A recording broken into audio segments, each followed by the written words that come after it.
Maine Coon is a stretch that can trigger an old knee injury that I have. And so I have a few modifications so that I can come into the stretch without it hurting the knee. So I have to mentally prepare, emotionally prepare for this stretch before I come into it. So I have a rolled up towel that I used, like a rolled up mat, to place under the thighs when I come into this pose. It's mostly my right knee, which means it hurts when it's the right leg and back, so not in front. To set up for the pose, the left foot comes under the left knee. Yeah, and then grabbing blocks, because I never really know how deep I can come into this, so I start pretty high up. That way it won't come into sacrum, and I get a chance to talk to my knee a little bit, let it know that I'm listening. And as you're in this pose, the back toes are traditionally tucked under and the back knee lifted, but the lifting of the knee part is the part that hurts my knee.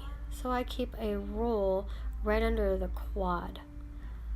When you're in this pose, inhale, telescope ribs, squeeze inner left thigh against the left arm. And as you exhale, soften the neck. I don't hang the head down in this, but you're welcome to. I prefer to just soften and lengthen through the front and the back of the top of the spine.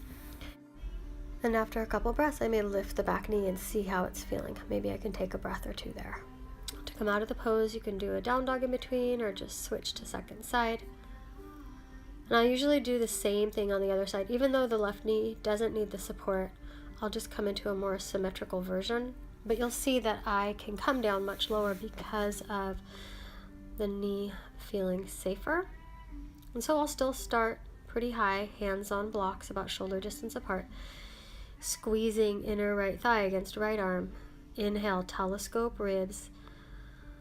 And as you exhale, lengthen tailbone back, send left thigh bone back. And ideally the left knee might be lifted. And after a few breaths, you may come lower as you lengthen forward, maybe resting forearms on blocks.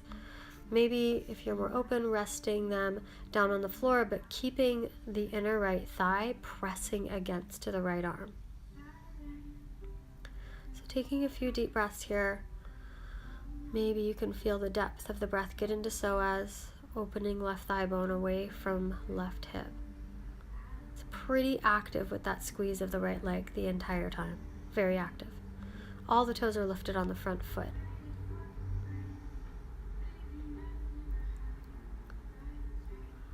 And you can practice lifting the knee up, like I'll always check it out. Maybe get a breath there. And then to come out of the pose, pressing up and back, maybe a down dog if you'd like, or maybe sitting back. Yeah. So you can get a really sweet breath into psoas when you're done with this pose. It does free up some maybe stuck energy in those spaces of hip flexors. And I'll usually feel a little pop, pop, pop in the spine, either in the pose or right after in a down dog. Yeah. So I'm learning to love the pose, but it's slow and I don't come in too deep.